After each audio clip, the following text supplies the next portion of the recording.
Good afternoon. Welcome to the American Enterprise Institute. I'm Nat Malkus, resident scholar and deputy director of Education Policy Studies here at AEI, and I'm pleased to kick off today's event on education savings accounts and the future of educational choice. Our event today is straightforward. In a moment, I'll give the podium to our speaker, Governor Jeb Bush. Following his remarks on ESAs, I will join him on stage here for a brief conversation together. Following that, my former colleague, Gerard Robinson, now the executive director of the Center for Advancing Opportunity, will join a distinguished group of panelists, which I will let him introduce in detail, but who will include Adam Pishak, Darrell Allison, Jonathan Beckham, and Lindsay Burke. Today's event, a little housekeeping. It's being live streamed. Full video will be available by the end of the day.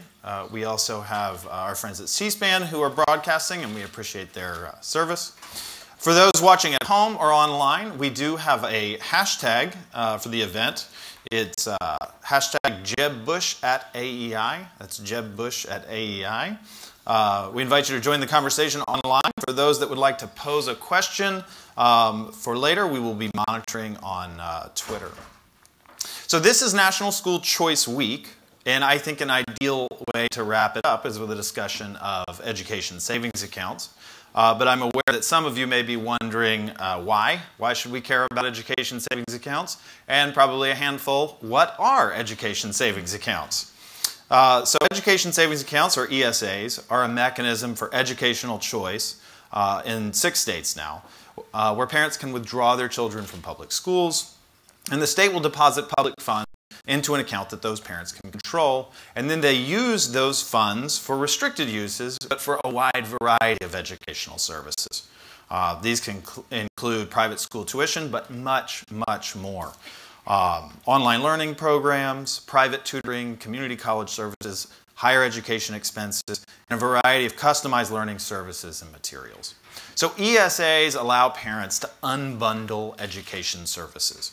And by moving beyond choices between schools, we're really moving beyond the idea of school choice to really a broader notion of educational choice.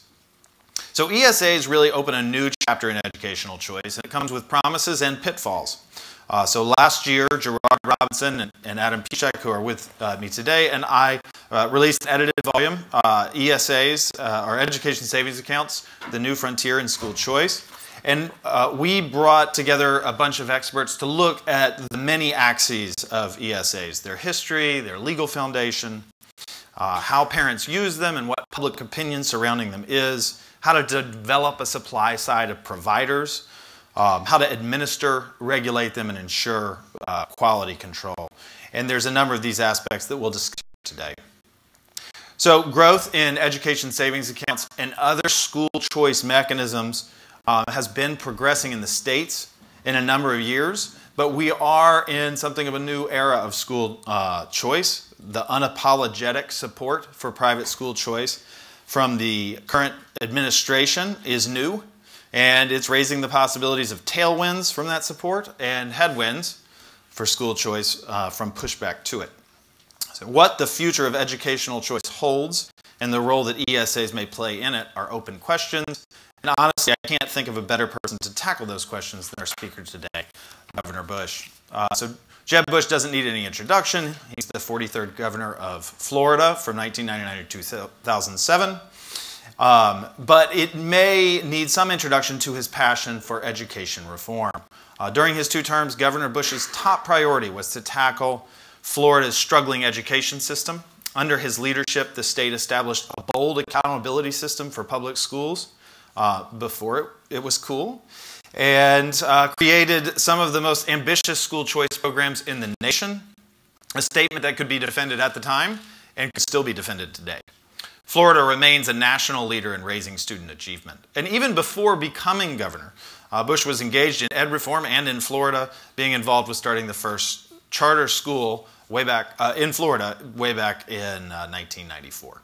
Today, Governor Bush maintains his passion for improving public education for all students across the country, serving as chairman of the Foundation for Excellence in Education, a national nonprofit education reform organization he formed or founded rather, to transform education in America.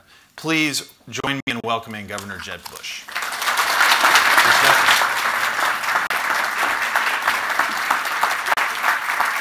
Thank you, Nat. Thank you. Thank you all very much. When people say he needs no introduction, that's kind of a surprise to me these days, because on my way up here, some person saw me, and I kind of have remote Face ID, I guess, having run for president and being on TV, not as much as the eventual winner, obviously, but being on TV a little bit, you know, you get known. And this woman was looking at me like, I know you, kind of like that, and finally said, I know, you used to be Jeb Bush, right? So it's always good to recognize that I need no introduction, when in fact I probably do. It is a joy to be here at the American Enterprise Institute. Arthur, are you trying to brand the product here? It's like, how many different times can you say AEI on a screen? This is a beautiful place, and more importantly than its beauty, it's a place where scholars think big thoughts and create practical ways that we can improve the human condition, where people can live lives of purpose and meaning. And I'm a huge fan of what AEI does. I try to steal every idea that comes out of this place, and it's a joy and an honor to be here. So why is it important to talk about school choice? Because for those people that don't like a good political fight, it just seems like that's what goes on when you talk about education reform in general and school choice. I got tire marks on my forehead for advocating as many different choices as possible. Normal people don't like to get into fights just kind of voluntarily. Well, here's what I believe to be true. The first thing that we have to recognize is that if you think the schools are working, and many parents do think their schools are working great, or if you think the schools are okay, or if you think they're mediocre, or if you think they're failing, it really doesn't matter. The arguments that we have from time to time in all 50 states and occasionally here in Washington about the quality of schools, who's to blame for the outcomes and all that, really is kind of irrelevant. Because I think what we could all agree on is learning has to get better. It has to change. It has to recognize the world we're living in and the world we're moving towards is dramatically different than what schools are organized to do. If you start with that premise, then the political fights might subside, and maybe some of these new ideas actually should get a fair hearing. And that's what we try to do at the foundation that I'm the chairman of, is to try to convince people of different ways of thinking, because the world we're moving towards is the most exciting time to be alive, and it's also perhaps the most dangerous time that we've ever lived in. Let me give you some statistics that bear this out. A McKinsey study, of course, got to be totally accurate, right? 45% of all the jobs that Americans are paid to do could be automated with existing technology today. That's $2 trillion of wages. And imagine what that looks like in a decade of time. I've been fascinated by UPS building this one-of-a-kind research project looking at every aspect of their business. It's called the Orion Project. Imagine the data that you can acquire for a global business that has thousands of trucks operating every day over thousands and thousands of miles, and using inputs across the spectrum of their business, including the truck, where the trucks are going.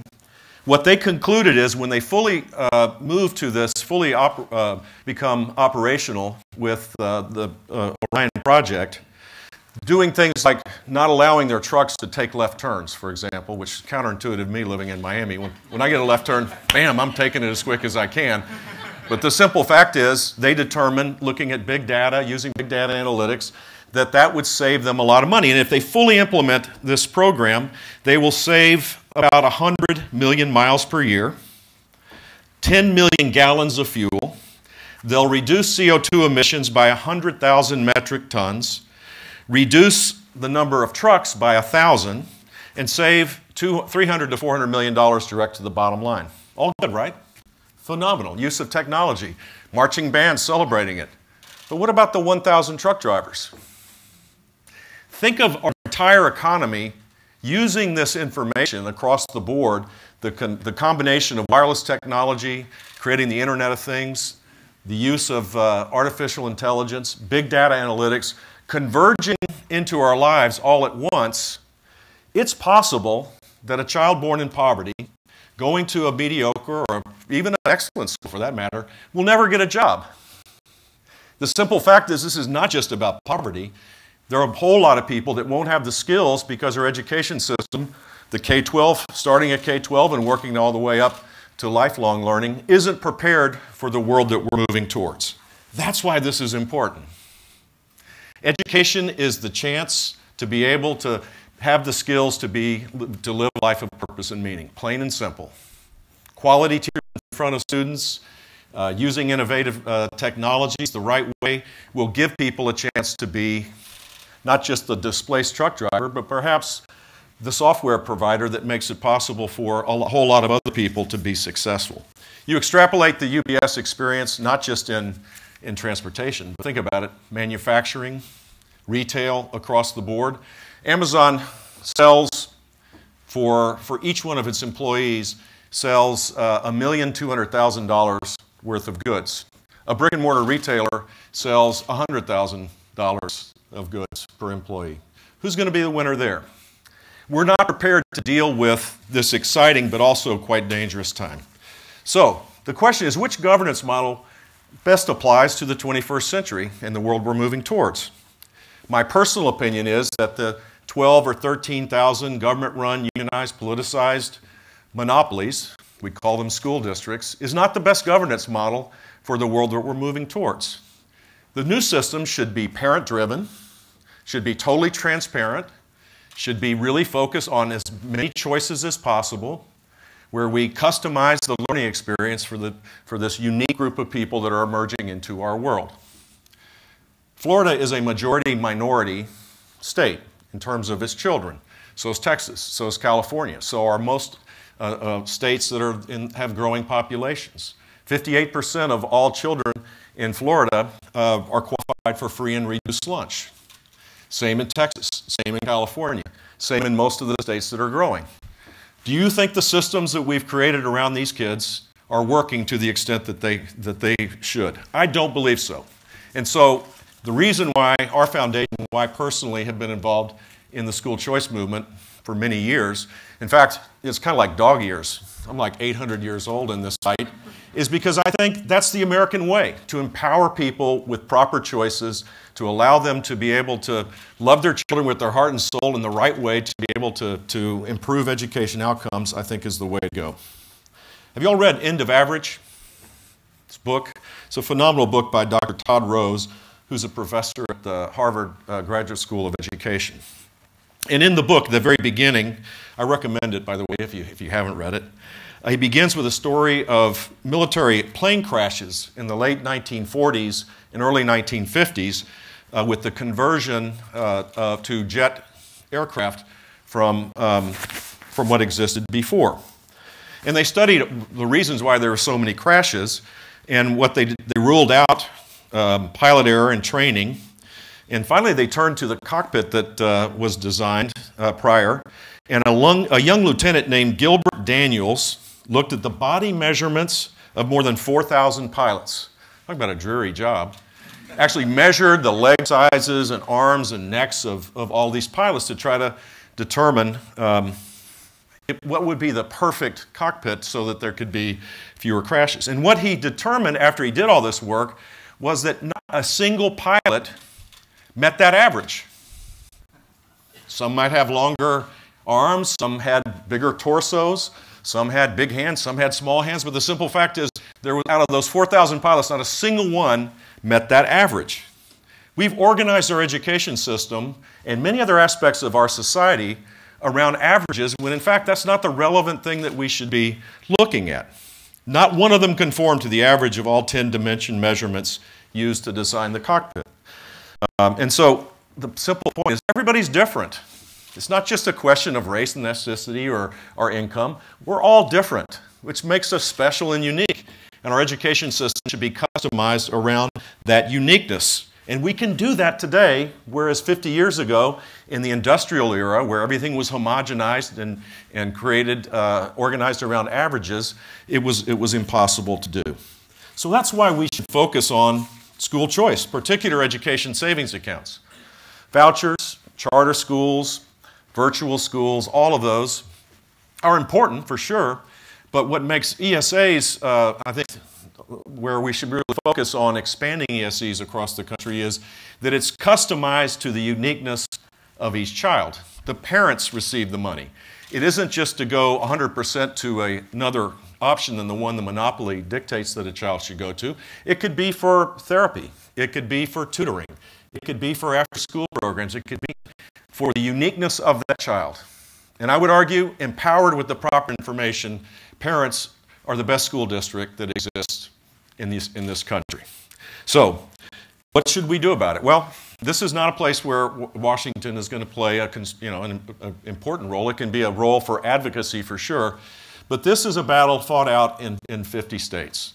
And little by little, courageous governors and legislators are doing this work, whether it's in Nevada, certainly in Florida with the Gardner Scholarship, the largest ESA scholarship program with close to 10,000 students, where parents can customize the learning experience.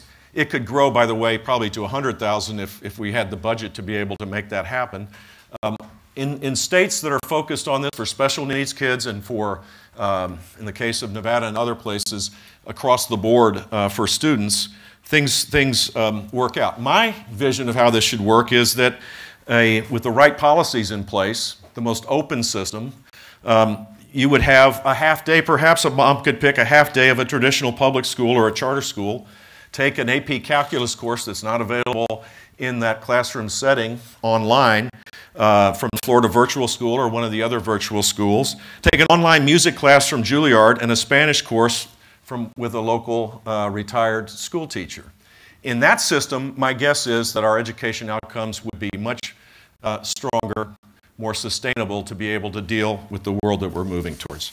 So the question is, what are the issues at hand to implement this vision? And it's complicated. There's a lot of things that have to be worked on. What does accountability look like in a choice program where parents can choose 2 schools at once, or choose half a day in one school and another half in the other? Who's accountable for that child? How do we weave ESAs into other school programs to create harmony?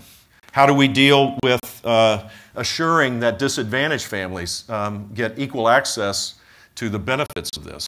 All of these things have to be worked out for sure, but I think it's worth doing. I honestly do. If you consider the system we have today, which worked quite effectively for 100 years, the optimum system of governance for the next generation and for what we're moving towards, fine. Then you'll have what you have. But I think a growing number of families look over the horizon, see huge opportunities, but also see great dangers if their children don't gain the power of knowledge. And by advocating these programs, I think we can achieve that at a far faster rate. And we need to, because the world is moving at warp speed towards a really exciting time. Thank you.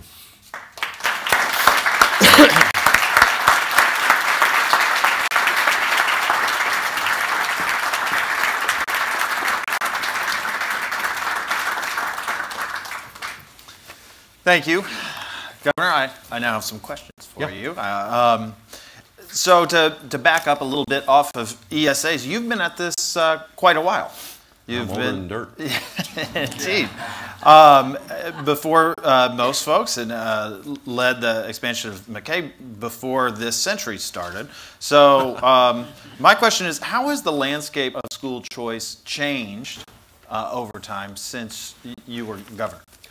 Well, I mean, when we created the first statewide voucher program in 1999, it was the first statewide voucher program. So, like, it hadn't been done before, and you would have thought before we implemented it that the world was going to come to an end. And one of the advantages of implementing policy is the world normally doesn't come to an end. Look, our system wasn't perfect, but the fact that we implemented it took away some of the arguments that the folks that were protecting the status quo at all costs would normally advocate. My attitude is success is never final and reform is never complete, that what you need to be doing is creating perpetual, you build a platform based on one policy change, and that allows you to take advantage of that and move on. So what we proved was that the world doesn't come to an end. 47% of all Florida kids go to a school that's chosen by their parents. Whether that's universal public school choice, which we now have in Florida, a burgeoning charter school effort, the largest virtual school in the country, the largest corporate tax scholarship, 101,000 kids in our corporate tax scholarship program, the largest voucher for kids with learning disability, the largest ESA program. All of these have been fought, and people attack and they push back, but once you implement it, people move on to the next thing to gripe about. And my advocacy is to be big and bold and to fill the void, because someone else will if you don't. So just to harken back to those days in Florida, you had not one but two big shifts, two big moves forward. So you had A+, which was a lot of what has come to be known as accountability systems. And you also had McKay and large choice programs. Which do you think, when you were governor, got you the most bang for your buck? So we also eliminated social promotion in an I'm not kidding way. So third graders that were below basic readers were held back. And we created a school recognition program, so the schools were graded, as you said, A through F, but the largest teacher bonus program in the country was the $100 per student that went directly to the schools, still does, for schools that were A or showed improvement. There's not one thing. It's a suite of reforms that brings about the improving student learning, which we got. We got it because we focused on early childhood literacy. It wasn't choice by itself. It wasn't accountability by itself. It wasn't being passionate about the fact that a third grade kid, by the end of that year, if they're functionally illiterate, it's shameful. I mean, it should be, the society itself should be ashamed of that fact. And we created a climate where there was a lot of tension and a lot of, it was a really dynamic time because not everybody agreed with the policies, but we tried to faithfully implement them, and we had success, thankfully. That would have made it harder. If you don't get rising student achievement and all this, what the heck's the thing for, you know? I mean, the point is we were at the bottom in terms of student learning, and through all of this effort, to put it in perspective on the nation's report card, in 97 or 98, we were 29th out of 31, and then in 10 years' time, we were 6th out of 50. So the best way to protect these programs is to have success in learning and to have a constituency where parents say, you can't take this away from me. So I want to move a little bit into the choice, but I want to stay on Florida. Florida has a strong charter sector. Yeah. And I know a lot of folks who are, you know, they like school choice, but they say charters are enough. Charters are what we need. In fact, charters are the strongest move forward, so let's put all our bets on charters. You support private school choice in addition to charters. Yeah. Why aren't charters enough? They're not. Plain and simple. I mean, look, we have more than 1 million slots in private schools in this country that are unfilled. What's wrong with having people be given other options that are best for themselves? Maybe some parents want to have, I'm a Catholic, I'm always lobbying to make sure my grandchildren get a Catholic education. So far, we've kind of, I'd say it's a draw right now. Why not? I mean, why not have a variety of different options for parents, both public and private? I've never understood what the obsession about that is. There are great traditional public schools, and they should be held up high as great examples as well. If you move to a parent-centered model rather than protecting this sacred kind of thing of public schools as though, I mean, what other sector in our society do we go through this whole exhaustive conversation? We don't do it when we consume products, do we? I mean, you ever go to the supermarket once in a while? I do the shopping in my family. I mean, I used to use this analogy of milk, like being for school choice, the number of options for milk.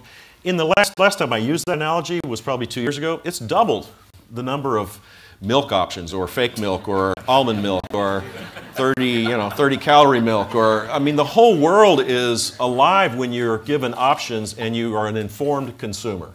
And that's what parents should be. They should be given informed information to make the best choice for themselves. And whether it's, you know, it's private or public or something in between, to me it doesn't matter.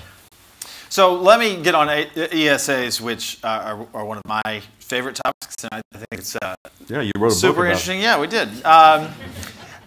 A lot of critics will say, you know what ESAs are? They're just vouchers by another name, and that's a criticism. And my question I was going is, to say, what's wrong? Well, yeah, I'm going to steer away from that. But my question is, are they just vouchers by another name, or are they something new and important? And exactly what is it that is important about them? Well, the difference between a voucher is a voucher would give you, a parent, the choice to go to a private school. And you're transferring from a public school, typically, to a private school. An ESA could do that. You know, you could go and take the ESA dollars and go to a private school and be done with it. Or you could create a customized education experience for your child. And that's the difference. The difference is that the parent is in charge of this money rather than in the case of the corporate tax scholarship program, where you have a direct support organization. It's a meaningful difference if you can envision where we should be moving, which is many choices that aren't just focused on one choice. You pick this school or you pick that school. Ultimately, you could envision K-12 education looking kind of like college, where you divide it up in credits. I mean, we do that in college, but it's so sacred that you fund right now K-12 education with 180 days of butts in a seat, basically. Outcome doesn't matter. It's the funding comes if you're there for 180 days. This system would dramatically change that, and I think that's its power. So part of ESA's sort of animating logic is that we could build sort of a marketplace for education. So how about the supply side? And maybe you can just tell me about Florida or other states that the foundation is working in. How does the supply side of private providers respond when we kick up demand with a program like ESAs? Well, Florida's a good example of a place. I don't know what, Indiana would be another good place to look, or Louisiana, because we have these robust programs. In the case of Florida, I don't believe there's been a Catholic school that's been closed. Where if you go to Pennsylvania or other places that have limited choice programs, New York, they're closing or converting Catholic schools to charter schools, which seems odd to me. It's a better solution than closing the schools altogether, but not the best solution. The best solution is to have a vibrant Catholic urban, education for parents that truly want it.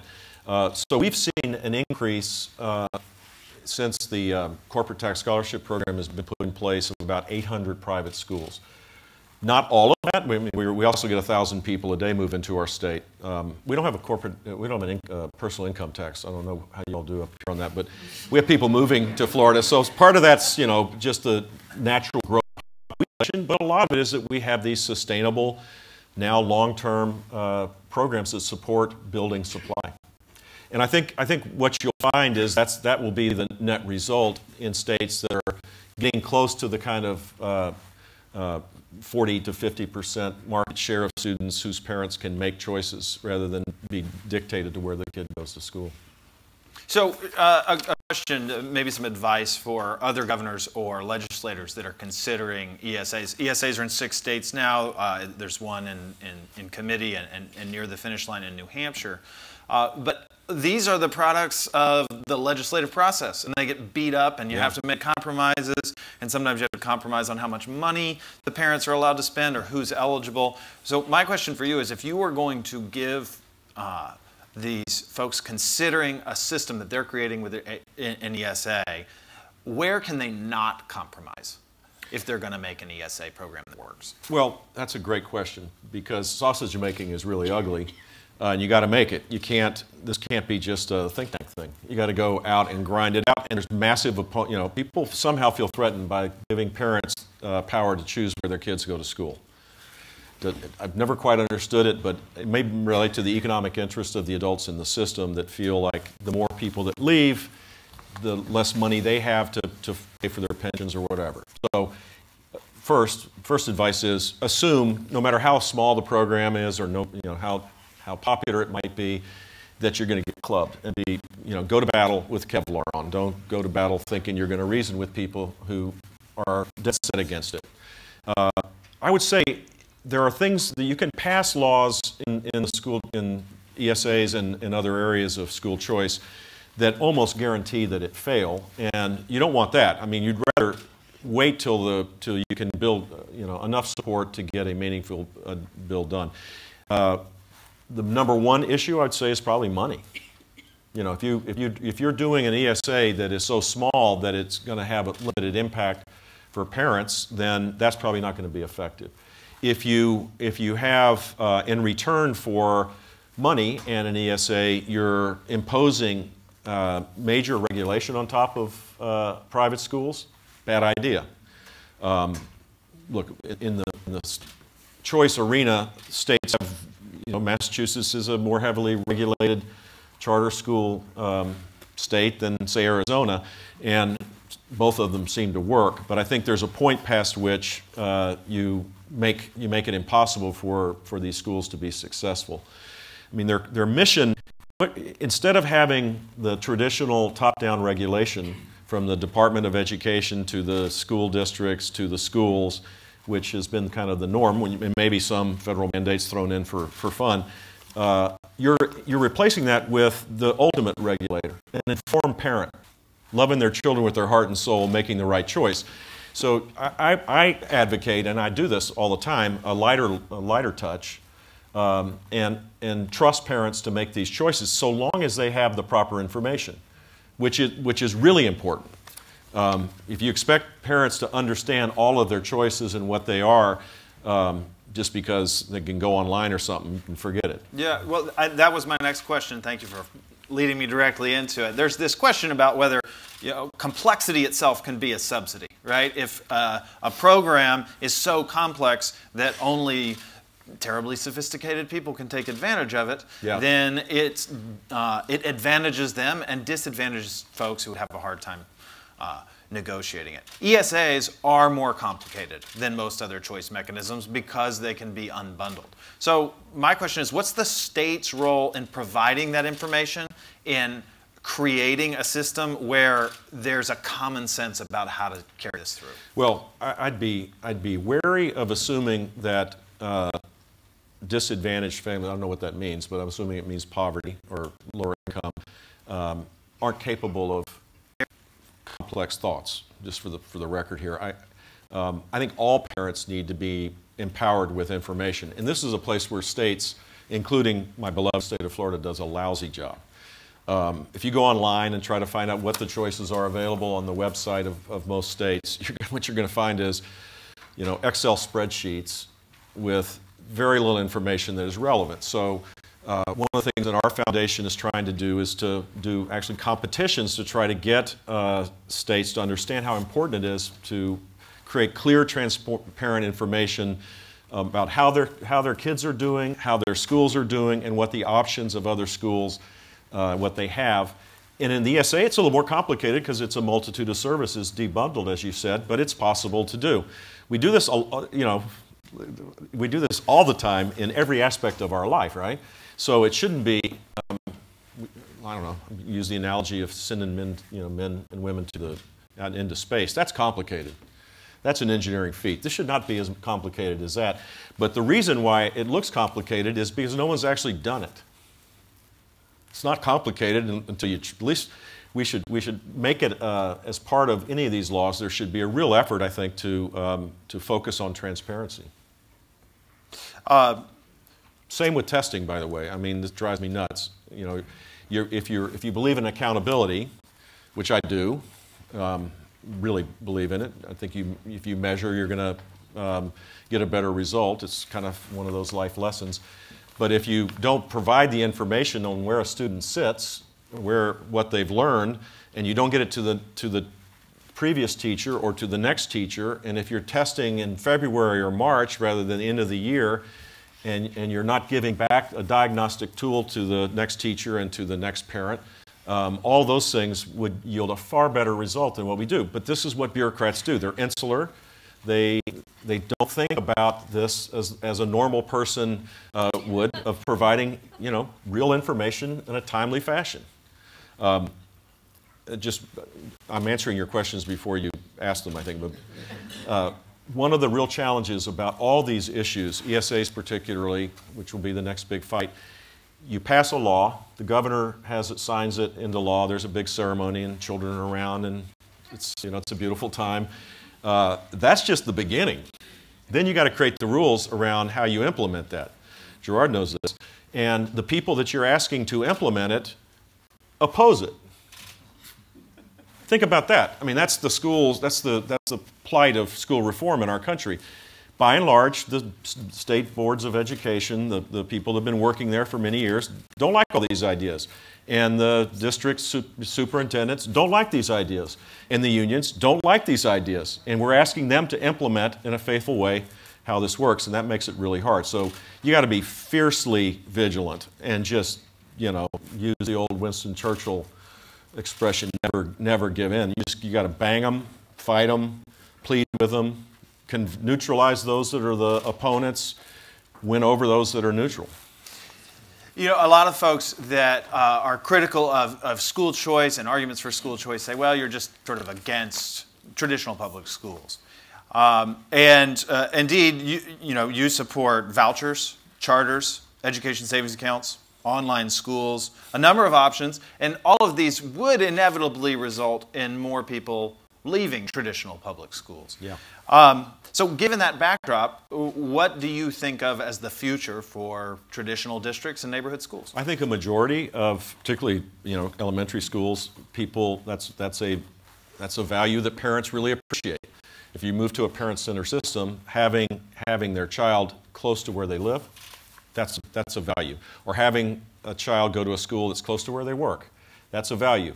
The bureaucrats wouldn't think of it that way, but a parent might have a unique kind of circumstance. So traditional schools will be the majority of where a majority of the learning takes place in this country over the next 20 years. I totally believe that. And ultimately, we get beyond what we call this, and we focus on student learning, and that's the ultimate goal. We're a while off on that, but when we implemented these, I can only tell you what happened in Florida, because we were the first state to basically do all of this kind of all at once. We were at the bottom. Our schools were not perceived to be doing well because they weren't. And we had huge learning gains in the traditional public schools. All schools get better when you empower parents to make choices and you have robust accountability. And in the earlier grades, when you focus on early childhood literacy with a passion and a commitment, everybody does better. It's not a zero-sum game. Last question before we get kicked off by Gerard here. The administration supports private school choice in a way that's never happened before. Progress up till now has always happened on the states. Do you expect any action on the federal level that can actually make significant change in private school choice programs, or should we still look in the future for states to make the difference? States are where the action is in policy, and the local levels where the action is in terms of learning. Look, I think it's great that Secretary DeVos is a strong advocate of private school choice and choices in general, not just private.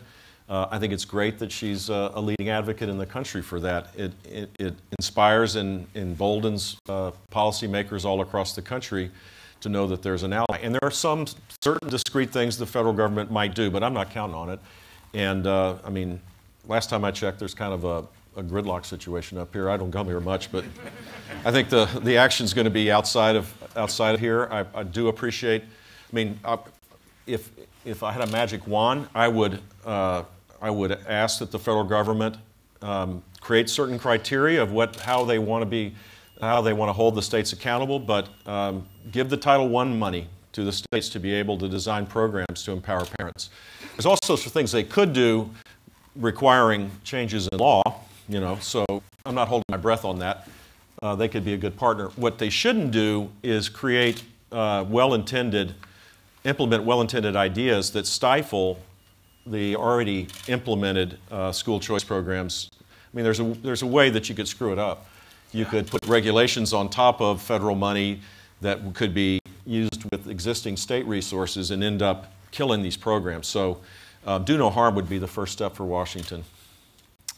Jeb Bush, thank you very much.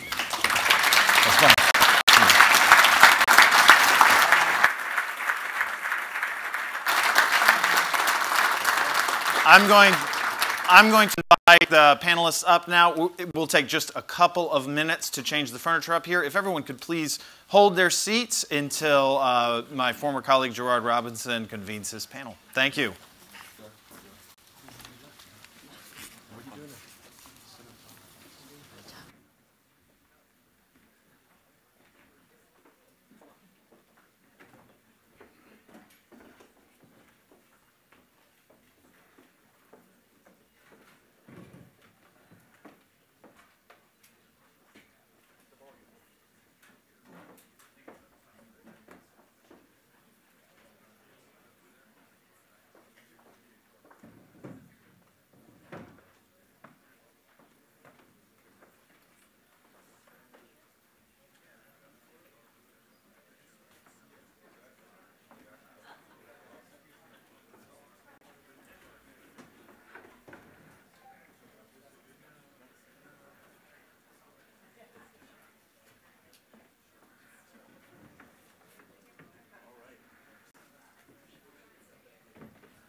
Again, I would like to thank Governor Bush for his time. I'd like to thank my colleague, Nat Malkus, for a very spirited conversation. I'm now going to invite the panelists to the stage. Take any seat that you like. Where are you going? I'm sitting right here.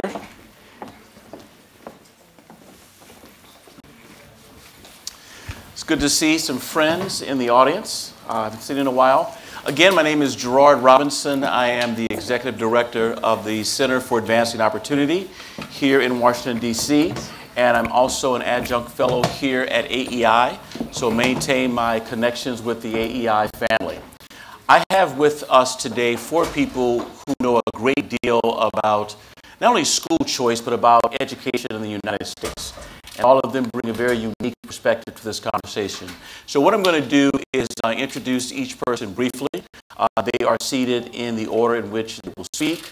You will find full bios inside of your package, but I'll say a few words. My friend here, Lindsay, who, in fact, she is the Director of Education, Center for Education Policy at the Heritage Foundation. Lindsay and I have known each other for a number of years, going back to pre-Bayo days. And she's one of the top scholars in the country in the area of school choice, not only just pre-K, K-12, but also higher ed. She's also a Will Skillman Fellow at the Heritage Foundation, and she's pretty committed to this work, particularly ESAs, and was writing about this at a time when many of us were still at least thinking about this on the forefront. I've got my colleague Adam with me, Adam Peshek. He is one of the 3 editors of the book that Nat had a chance to hold up earlier. He's the Director of Education Choice at the Foundation for Education Freedom. He spends a great deal of his time in states testifying before organizations on the importance of school choice, not only private but also public, and he's done a great deal of work in that area. He's got some work in here, so you should pick that up as well. I've got Jonathan Beckham, who is the Vice President for Strategic Technology and Innovation at Step Up for Students. That organization was mentioned earlier. It is a scholarship granting organization in the state of Florida. Over 101,000 students are receiving scholarships in 1,789 schools. In a former life, when I was a Commissioner of Education in Florida, I had a chance to see firsthand how that program is making a tremendous difference in the lives of people. And so glad to have him here. I also want to mention that he is a certified ethical hacker. The ethical part is interesting. The hacker part may get me even more interesting. But he may decide to talk about that. Last on the end, we have Darrell Allison, who is the founding president of Parents for Educational Freedom in North Carolina. Darrell is one of the longest serving presidents of a nonprofit in the country focused on educational freedom. In his role, he's had an opportunity to support a tuition grant program for special needs students. He's also had an opportunity to support a scholarship program for low-income students in the state. He also has his thumb in the charter school world as well. And he's able to take policy practice, but also make sure that there's a parental component to this. So I'm going to turn it over to Lindsay Burke, and she's going to talk as well as everyone for 5 to 7 minutes. And when everyone's finished, we will have a moderated dialogue. Lindsay. Great. Thanks, Gerard. And Thanks so much, everyone, for being here. It's really a privilege and an honor to be at AEI today, to really talk in depth about ESAs and to follow really great remarks by Governor Bush. That was fantastic and I think spot on, particularly if we think about what the federal government can do to advance some of these options. I think that he really struck the right tone there. As much as we want to advance school choice, this is quintessentially a state and local issue, and we are seeing states do amazing work in that regard. So I want to cover quickly just a couple of the ways that families actually use these accounts. I think that is some of the really interesting research that is starting to develop in the ESA space at the moment. How are families actually using them? Do they just use them like they would use a traditional, and I think it's awesome that we can say traditional school voucher model at this point, or do they actually use them in a way that is distinct and unique? And from what we can tell so far, and it is still relatively new, they are using them in a pretty interesting and different manner. So just a couple of data points on that. Governor Bush mentioned the size of the Gardner Scholarship Program, which is Florida's ESA option that they have in place. And so they have over 10,000, I think it's about 10,500 kids right now that are using ESAs in that program. These are children with special needs in the Gardner Scholarship Program, and they're getting about $10,000 roughly per year in that program.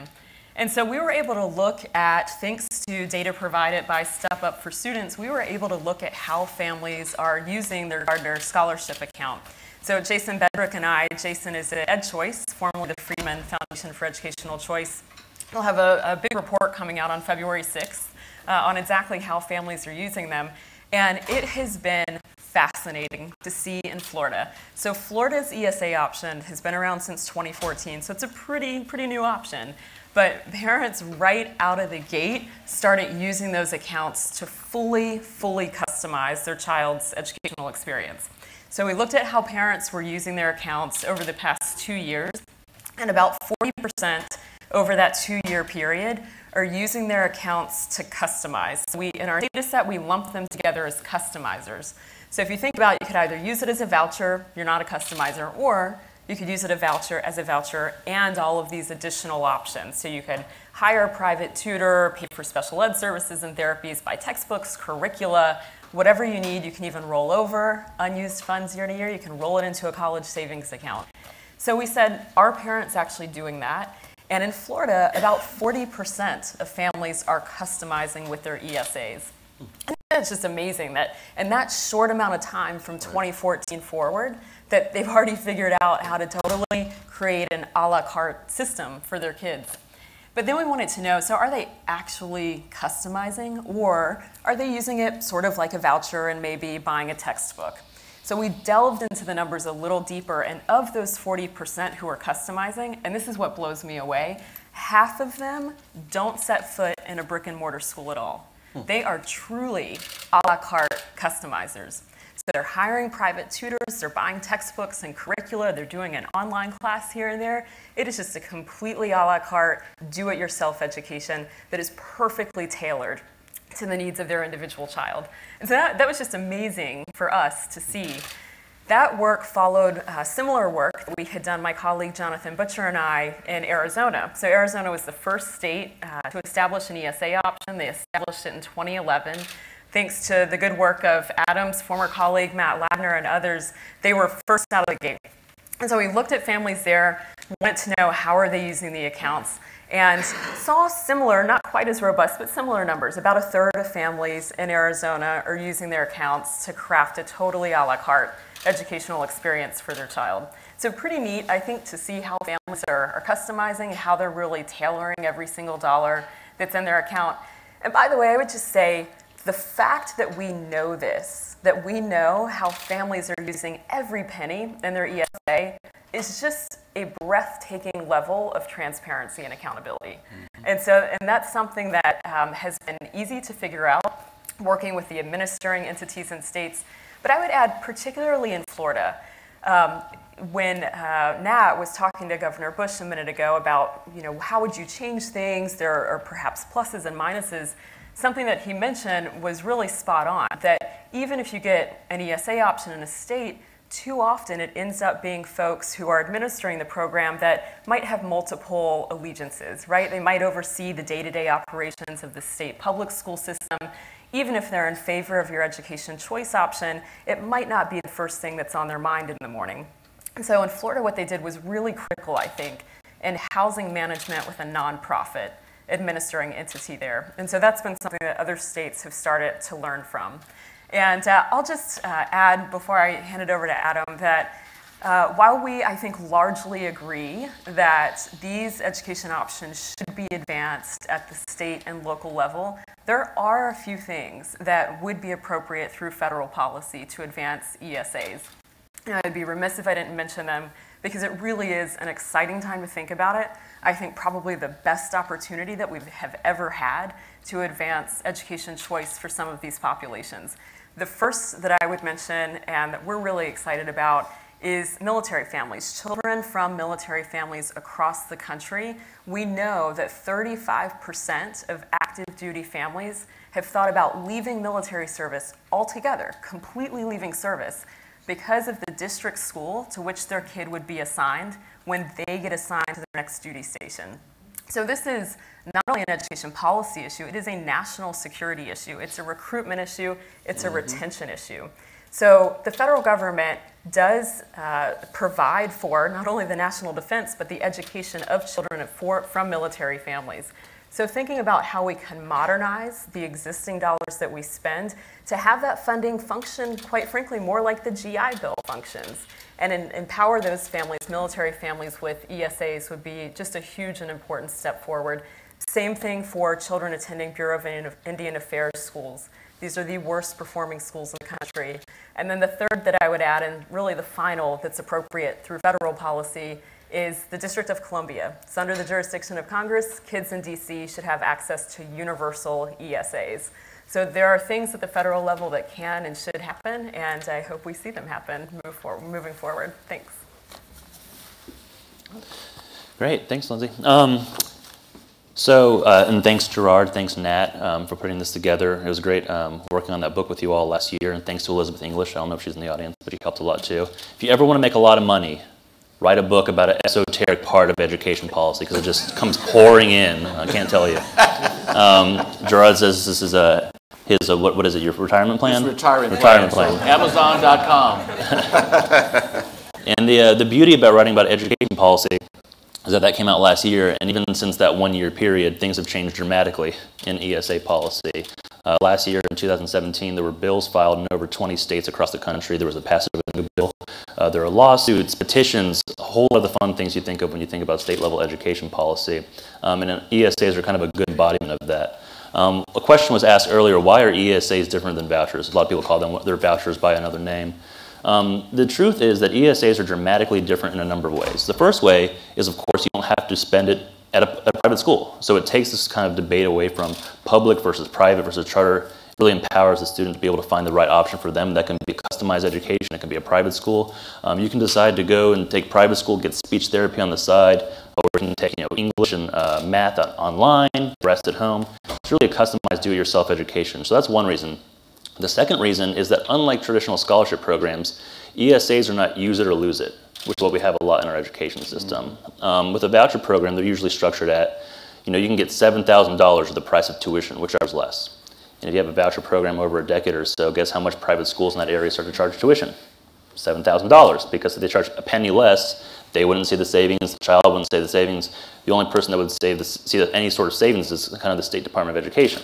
So with ESAs, when you have the difference between a $6,000 tuition price or a $7,000 tuition price, that's now $1,000 that you're thinking about that can go towards tutoring, or that you can roll over for future uses, that you can use to go get therapies if you have a child with a disability.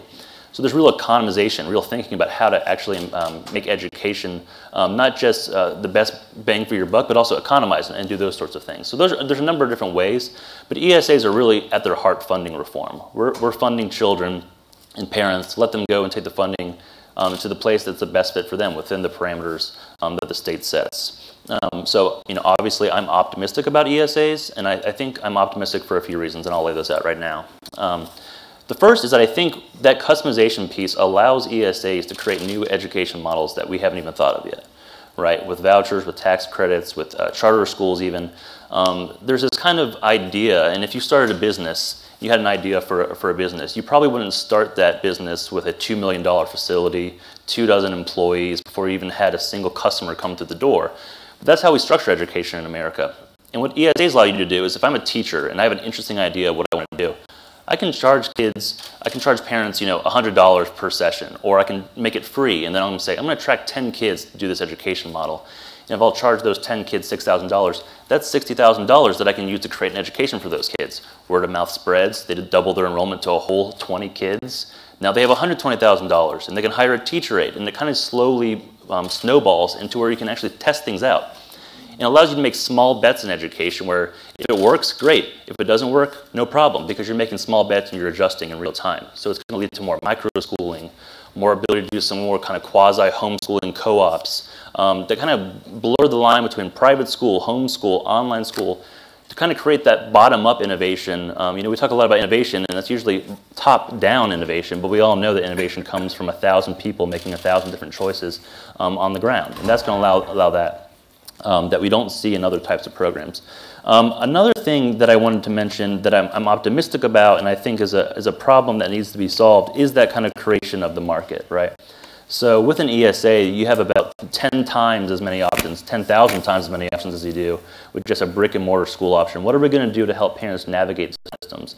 What are we going to do to help parents say, I have a child who's this age, I want them to go to a Catholic school within this mile radius, I want them to have a soccer team, and I want them to have X, Y, and Z. Where are the places that we can go and have parents find those things that we can find in all other aspects of our life to really tailor to the actual needs of the child? And I think some of the work that Jonathan's doing, he'll talk about later, is really getting at that. One other thing that I think, the ability to have parents customize creates the need for kind of an online one-stop marketplace, which is something that Jonathan and his team are creating.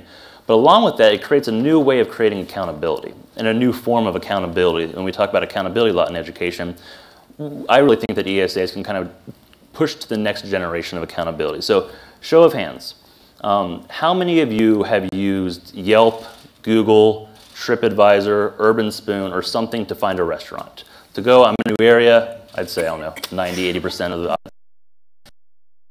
have gone to the health department to find out if that restaurant passed its health review before you went to a restaurant. Show of hands. One, very shyly saying one, two people. Okay, so this is kind of how we think about doing accountability now. We have the government create a lot of reports. We hope that people go and look at them, and we hope that it's going to drive their behavior. But actually, city health departments in some cities are being very smart, and they're saying, you know what, people are actually going to Yelp to get their information. I'm going to partner with Yelp to post all of the government information that's out there to put it at the source where people are actually taking that point of purchase decision.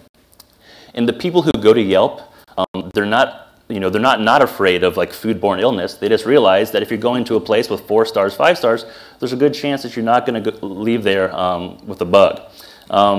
And also, interestingly, just came out this month, Columbia University announced that they had a partnership with the New York City Health Department for the past few years.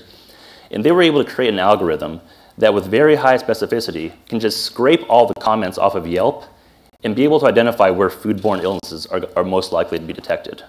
And Harvard created a model that can actually look at past city health department reviews, look at Yelp data, and they scrape for various words, and be able to pinpoint within 80% whether or not a restaurant is likely to be in violation of health review. Now, what does this tell us about education? This tells you that people's experiences, what they're rating, what they're reviewing, is a very strong indicator of quality. And we should stop not trusting parents to make these decisions for their kids. And if you ask parents what they want in terms of accountability, what they want most to guide their decision, their first answer is we want to know what other parents in the schools have to say. We want to know what teachers in that school have to say. They want to have information in the school building. When so much of what we do is reporting out what schools do, we don't give the space to allow schools to report what they do and what they've done for other people. So I think that's a new way of accountability that we can use with ESAs by attaching it kind of at the point of sale. When parents are searching for schools, have that information for them so they can see it themselves. And lastly, I'll touch on something that I think Governor Bush mentioned too, and maybe and Lindsay did also, is the problem we need to solve in this movement is the kind of take it or leave it mentality that we have, where we go in there with a program that we're going to fund for kids, and they say, well, we'll give you 50 cents on the dollar, and we say, thank you so much. Thank you for giving us half of what it's spent in public schools. When in reality, the opposite should be true. ESA should be the model for how we're going to renew the way that we fund education in America. Make it student-based, get a base amount that students get, and give more if you're a low-income student, if you're a student with a disability, if you're an English language learner, and create real student-based funding that doesn't take these kind of archaic, weird funding systems that states have created that if you go into any state, 3 people actually know how they work, and they kind of just roll the dice and hope it's going to work. Actually create real funding reform where we're funding individual children and letting them go to the school of their choice. Let's stop looking at the public school system as a way to, we're going to make it 90% of what they do. Let's create a whole new system of funding education and make it be the model for public schools. So with that, one other thing I'd say is ESAs are very hard to implement compared to vouchers. When you go from cutting a check to a school to empowering a parent with a $10,000 account that they can go to a number of restricted uses, that's one of the biggest challenges with ESA policy, and I think the stuff that Jonathan and his team are doing at Step Up for Students is going to solve a lot of that. So, Jonathan. Thank you, Adam. Like Gerard mentioned, my name is Jonathan Beckham, and I work with Step Up for Students, and we are a nonprofit that is based in the state of Florida. We administer scholarship programs not just in the state of Florida, but also in other states throughout the country. And as part of that, we administer programs both in the tax credit, sort of the traditional tuition and fee-based scholarships, as well as ESA programs like we're talking about today. And the one that we've mentioned, a couple of people have mentioned, the Gardner Scholarship Fund in the state of Florida has around 10,000 students on it. And that translates into around $100 million in reimbursements. And I say reimbursements because that is actually how we administer the program. And I think about that, we have a lot of challenges and a lot of opportunities in the way that we can help families and administrators of this program to maintain a high-quality program. From the parent side, the program works like this. As a parent gets a scholarship for their student, it's deposited into an account. At this point, they can use that money to go and search for products and services on their own. Once they find those products and services, they're taking money out of pocket and purchasing them. At that point, they're then going through and seeking reimbursement for those. And so if we think about that, there's a lot of opportunities we have. Number one, a couple of issues we've talked about here already, is finding high-quality services and providers to help those families. Number two, putting money out of pocket from anybody's perspective can be difficult, but also from low-income families as well. And then number three, just sort of the tedious process it is to go out and take receipts and take pictures of them and upload them and fill out forms to seek reimbursement. So we've got a lot of opportunities there. On the administrative side, we can think about 10,000 students and $100 million. What we're really talking about here is 100,000 reimbursements or 150,000 products and services that families have been utilizing. So from a scalability standpoint, in order to maintain such a high quality and integrity of the program, we're going through and ensuring that we look at every single line item for that those purchases for those products and services meet acceptable use policies for those. So in order to scale a program such as this to a much larger size, that can be challenging for us. Now, as Gerard mentioned, I work in technology with Step Up for Students, and really my role is around using technology to accelerate and augment our mission in helping support families make better educational decisions. And as part of that, what we're doing now is creating a platform that we're calling My Scholarshop. And that platform is the largest online marketplace for ESAs. We've partnered with two great companies, SAP Ariba and Primacati, to do this. And let me unpack that and tell you a little bit about what that actually means, right? So from a family's perspective, it's really like an Amazon shopping experience. I can log on to this private marketplace. I can see thousands of products and services that are pre-approved for acceptable use for my program. I can click into those products and get detailed product information and availability for it. I can add it to my shopping cart and check out using my ESA funds directly. So it's a real game changer from a family perspective, because when we talked about some of those opportunities, all of a sudden I can find great products and services that I might be able to use for my students. I don't have to pay out of pocket.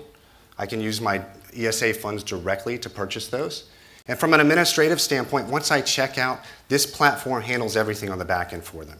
It sends the order to the supplier, receives the invoice, makes those payments for them, without the need for the families to fill out detailed forms or save receipts from that perspective. On the administrative side, you can think of the scalability issue that we talked about earlier as well, that this platform allows us to scale at a much larger than we have in the past. We're no longer looking at every single receipt that is uploaded and ensuring that we get those. We're looking at pre-approving and whitelisting products and services that are of high quality that can be useful for our families to find.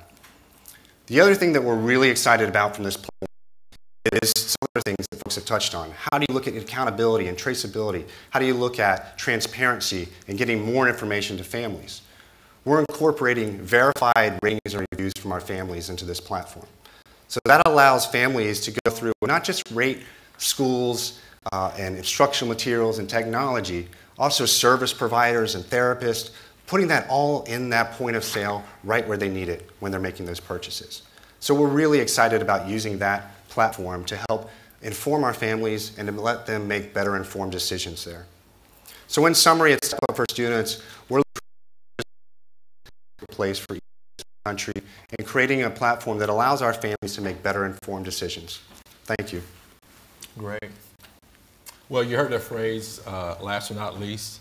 It don't apply. It don't apply here. Distinguished panelists, it's a pleasure to be with you here.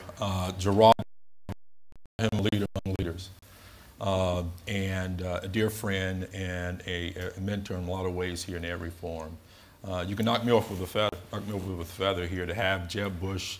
The aura still is around the room here. It's a pleasure. Long time. Respected his work, really a forerunner for the work that we've done in North Carolina. And then last but not least, AEI. On occasional Saturdays, 11 o'clock p.m. AEI showing, and have a lot of respect, obviously, for Arthur and the work here from afar. But here recently, my day job is president of Parents for Educational Freedom in North Carolina, but I'm on the UNC Board of Governors and work with great leaders on that board, looking over the UNC system. We have a marvelous president and former Secretary of Education, Margaret Spellings, and they were very smart out the gate because they hired a sharp young guy who was formerly with AEI, Andrew Kelly, and he helped lead strategic initiatives. And so here recently, over the last year, me working with him, AEI has really risen on the respect level from my standpoint. Again, my name is Darrell Allison, President of Parents for Educational Freedom in North Carolina. I'm happy you all let this country boy come up here to be with you all today. And, you know, we're talking about parental school choice. I like to say parental school choice. And I was just thinking about, you know, our journey. We started our organization in 2005. So Gerard is right. I've been around for a little while here, going on 13 years. And the first 5 to 6 years of that work, ladies and gentlemen, was just really in the communities. We didn't even think about going to Raleigh. We didn't think about forming policy. We really want to get connected with the community, get understanding of what the families, what the issues are, what the problems are, et cetera. And I can say to you, because of that work, starting in 2011, we've really skyrocketed. You'd be hard-pressed to find another state that's been able to do the kind of things we've done, 3 separate private school measures. And we worked on the public charter school route. So just a little bit of context here. 2011, in North Carolina, we had our first challenge here as it relates to public charter schools. We had this arbitrary cap of 100. And for the first time in the history since 1996, 2011, we had hit the cap of 100 public charter schools, meaning we couldn't have another public charter school unless the General Assembly, unless legislation was passed. And at the time, we hit hit the cap of 100. You know, North Carolina has 100 counties in the state. So we had hit the cap of 100. They only existed in 37 counties of the 100. And of those 100 public charter schools in 37 counties, we had over 30,000 families on the waiting list for those 100 slots for the 100 public charter schools. So it was a real impetus, a real purpose for us to get the work. And that's kind of the thing, kind of purpose-driven. I get school choice, I get options and things of that nature, but really understanding community, really taking what these smart folks here in DC, these think takers, I'm the do taker, all right, and really taking that right, aligning that with customizing and connecting with community and really driving it. So 2011, we not only lifted the cap, we say, hey, why in the world would we raise it for another 100? We see there's built up demand, so we were able to eliminate the cap on public charter schools. And check this out, since 2011, since we eliminated cap on public charter schools, we've seen nearly 75% growth of public charter schools. And where we were in 37 counties, we're now in 61 counties. But we still have a long way to go because, again, it's 100 counties in North Carolina. We passed the Opportunity Scholarship Program. You all are familiar with that. You're here in D.C., low income, working class families. But the thing is, as an organization, we were always constantly looking at data, and we weren't coming up with data from your allies. We were looking straight from the data from the Department of Public Instruction. We went straight to that information. It is public, and we really wanted to make the case. So when you look at the income threshold, we all know, regardless of what statistic category, the kind of kids that are lowest performing, they are low-income kids. And thanks to Florida, we had adopted the A through F grading system for our schools. Guess what? Low-income families, the ones who mostly populated the D and F schools, were low-income families. And so we really made the case. In 2013, we were able to pass the Opportunity Scholarship Program. And this year, we're expecting over 10,000 children to be utilizing that program. We didn't stop there. Not only did we eliminate the cap on public charter school in 2011, but we passed in 2011 the very first private school measure. It's the Children with Disabilities Act. So in North Carolina, we have 1.5 million children that are in traditional public schools, but 250,000 of them were children with significant disabilities who had no other option. And so we thought and really connected with our Autism of North Carolina, our real special needs agencies and organizations. We really worked together, and we were able to pass our very first private school measure, which was children with disabilities. And that was $8,000 for that program, and it has been very popular, but we still had some challenges. Ergo, last year, the passage of the special needs ESA. And again, it's a program, new program, it's a program with purpose. So what we found was with the children with disabilities in those families, $8,000, it sounds like a lot, but we all get it. It really costs to find that education, particularly with children with more severe disabilities. The idea of them leaving the public school system, taking $8,000 where you may have been getting $10,000, $12,000 from the public school system, still not meeting the need, it's a conundrum. And so what we were able to do, ladies and gentlemen, 3 separate programs. We passed the Special Needs ESA, becoming the 6th state in this nation to pass such a program, but we made all 3 programs stackable. So yes, we passed the Opportunity Scholarship Program, that's $4,200. We passed the Special Needs with Disability Grant, that's $8,000, and we passed the Special Needs ESA, which is $9,000.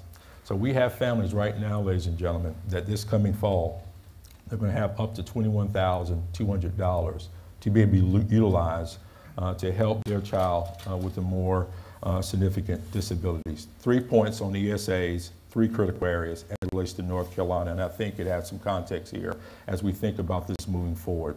3 critical areas it addressed. Administrative ease for family.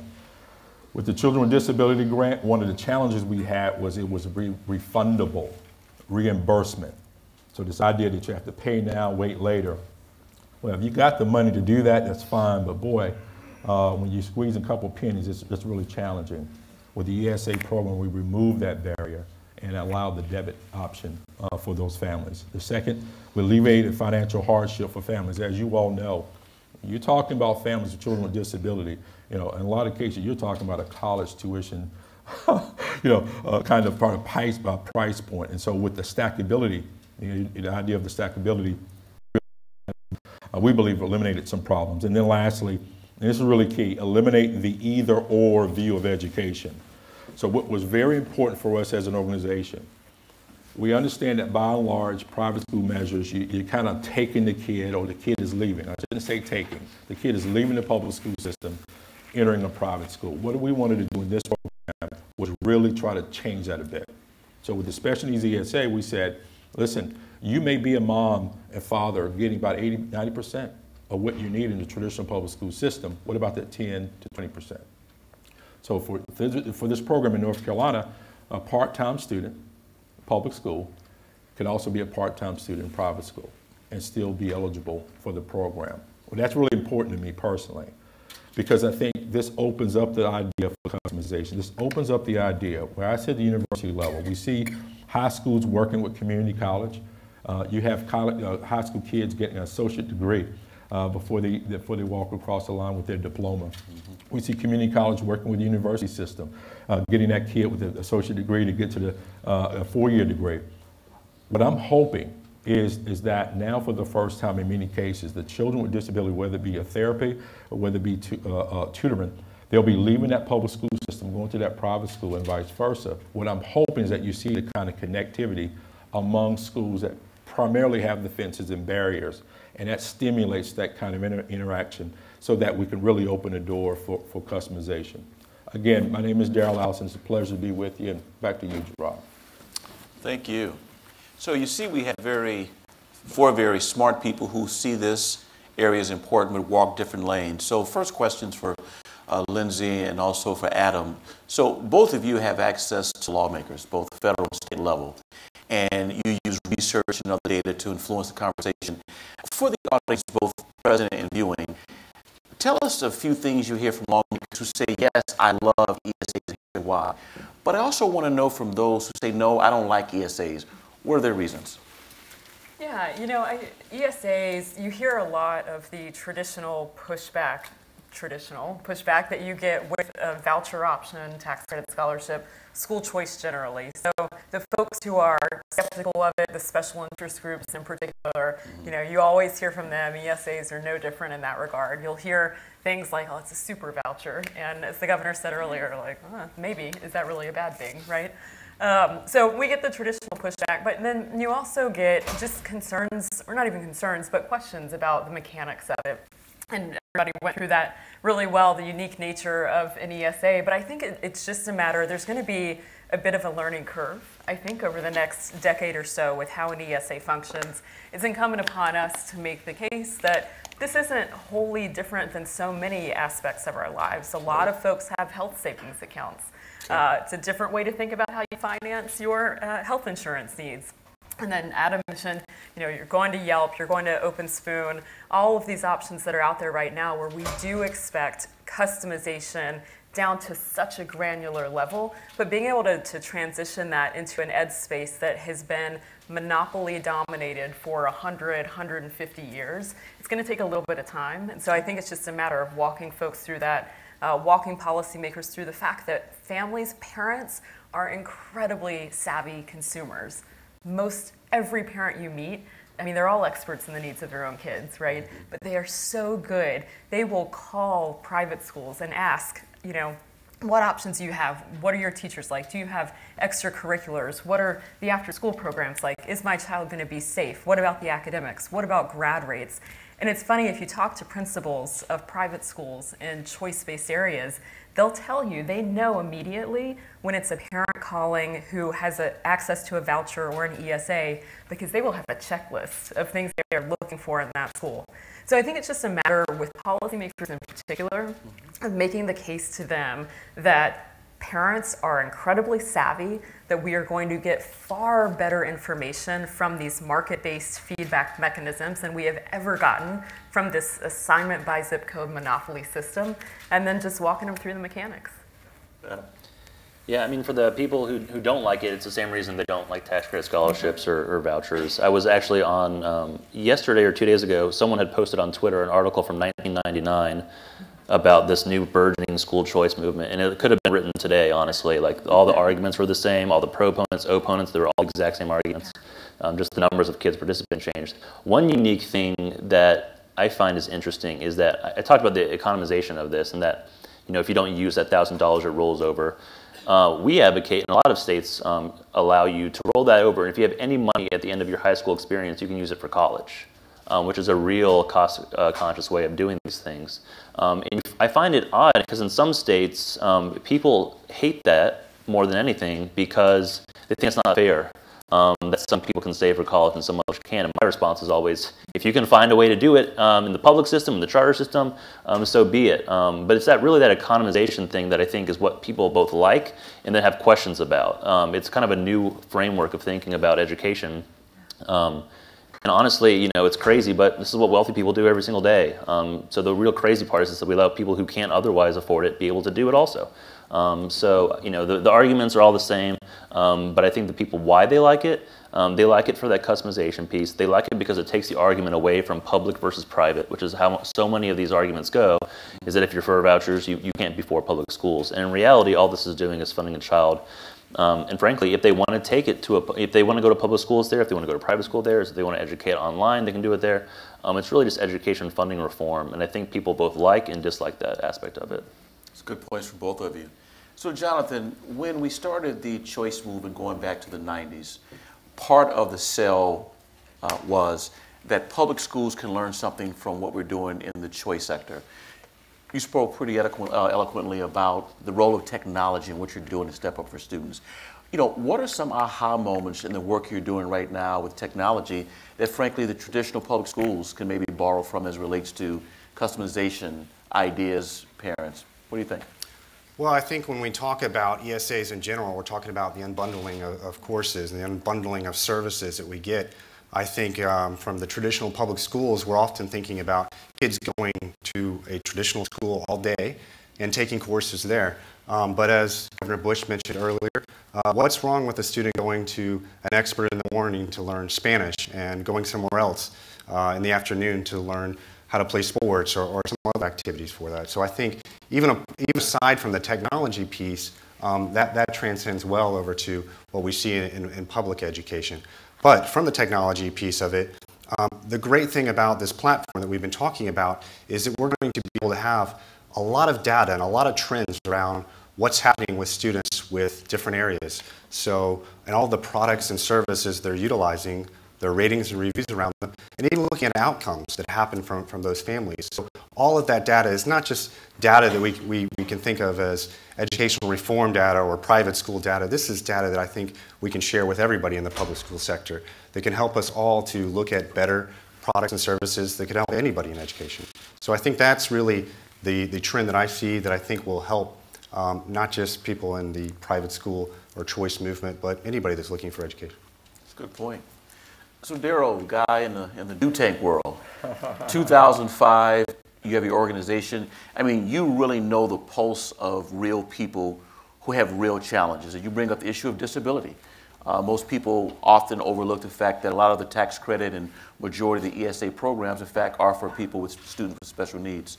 What can we take from your work on how to really encourage parents to not only be involved, but to also be the best advocate for this movement themselves? Yeah,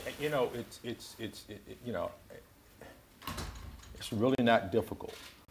It's just work. It's the non-sexy work. It is, as I shared with you, the first 4 to 5 years, we were getting to know the community. It's a big state, 9 million people, and I literally, I promise you, I bought a Honda, but it was a Conquer, and in that 5-year period, I drove close to 157,000 miles. So it died on me, went to Honda heaven. But it's hard work. People know when you're doing it with them, and when you're trying to do it for them. And the second part of that is put a face with the case. We get it here. I mean, we're geniuses, right? It's where you mix it with the heart, with passion coupled with purpose, and you direct it to people. They get it, and it's what was just shared here. We were very aware of public charter school, very aware of vouchers, ESAs, if you will, but we were able to, because we understood the community, that we were in a community. We're not coming here just to manipulate them in some way. What we're able to do from 2011 to the present, take some of the things here, observe what Florida's doing, et cetera. Customize it to the people there in North Carolina because they know you, because you've been there before, without asking them and telling them or throwing something by them. It was really organic and hard work, but it pays off in the long run. So you know, we all have a job to do, you know, I think you know, opening up the door to allow for more of the mamas and papas to talk, and you sit down and listen, take notes, and then build that rapport is pretty dynamic. We have over 60,000 plus families that we network across the state. We have a parent liaison initiative who oversees other parent liaisons. Some of you were at Excellence in Ed conference. And there was a parent panel there, and I believe, and I'm a homer, one of the drop the mic speakers there was Shalonda from North Carolina. She's part of our PLL network. You're talking about a mom, single parent mom, who's doing a wonderful job there and trying to help make sure her two boys get the education that they need, and one happens to be one will be benefiting from the stackability of all three programs. So she will have $21,200 for her child to be able to do, because we connected with Shalonda, because we engaged her and were able to work with her. Now she's empowering us because she's empowering other parents. It's not taking money. In fact, these are funds people have invested into the system and getting access to it. So what I'm going to do is play the heavy. We are close to the end, but I would at least like to give a couple of people an opportunity to ask a question. In the back, University of Georgia up here for an intern program for this semester. My question is for Daryl, actually. The University of Georgia is in one of the poorest counties in the state of Georgia, Athens-Clarke County. A bunch of parents are working 2-3 jobs for their to help their children get by and to, you know, possibly save up so their children can get a better life than they did. My question for you is, with all of these programs, with this 21,000 you were talking about, how do you work with giving the parents the time to get as involved as we would want them to be? So how do you work with giving the parents the time as well as that money? All right, we'll hold off that. Thank you for that one. And we'll take a question here. I wish I could ask it to each panelist, but I guess Adam for you could throw it. My question is this. We talk about the unbundling. We know the necessity of that in order for parents to have a true market.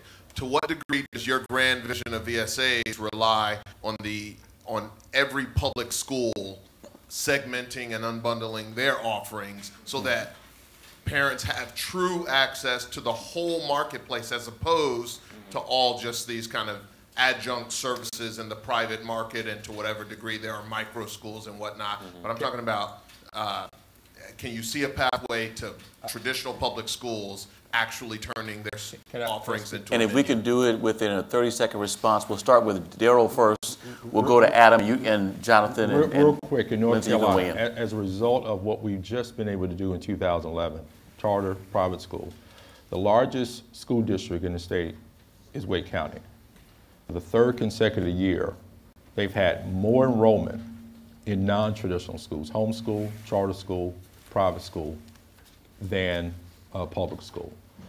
So, and again, with this opportunity, that's why I said we fought very hard to open this window for part-time, because they are challenged now. They're forced to some extent to have to maneuver. It's almost like negotiation. I hate to say it, but the pressure is real, and you kind of want that going in to see how you can partner, as opposed to reaching in and forcing them. Let the families show them, and then they will follow. I would just say, you know, I'm of the belief that, you know, we've raised money for education so that the child can be educated. We don't raise money for schools. I think it'd be crazy if we had every higher education scholarship went to a particular school, and you had to go to that school or you would lose it. So the way we organize education could definitely change. And I think the way that public schools respond to choice is something that's very interesting. In Arizona, for instance, my former colleague Matt Ladner that Lindsay talked about earlier, he found some data that because of open enrollment, charter schools, and other things, that the county of Maricopa, the largest county in Arizona, about half of the students are going to a school other than the school of their zone to attend.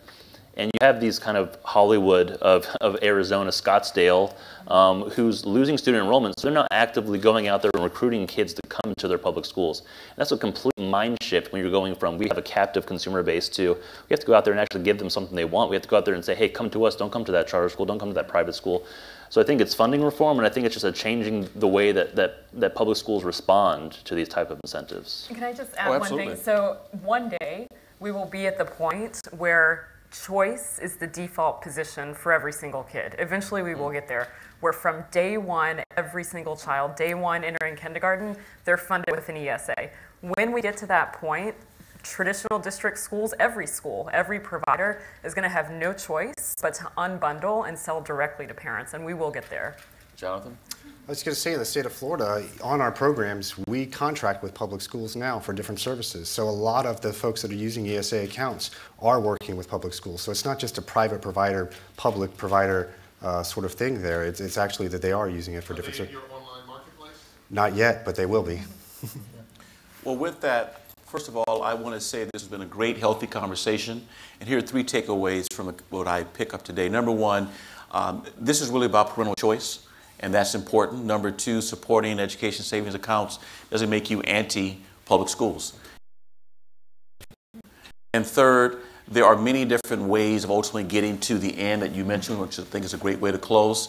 Thank you for your time, and let's give a round of applause to all of our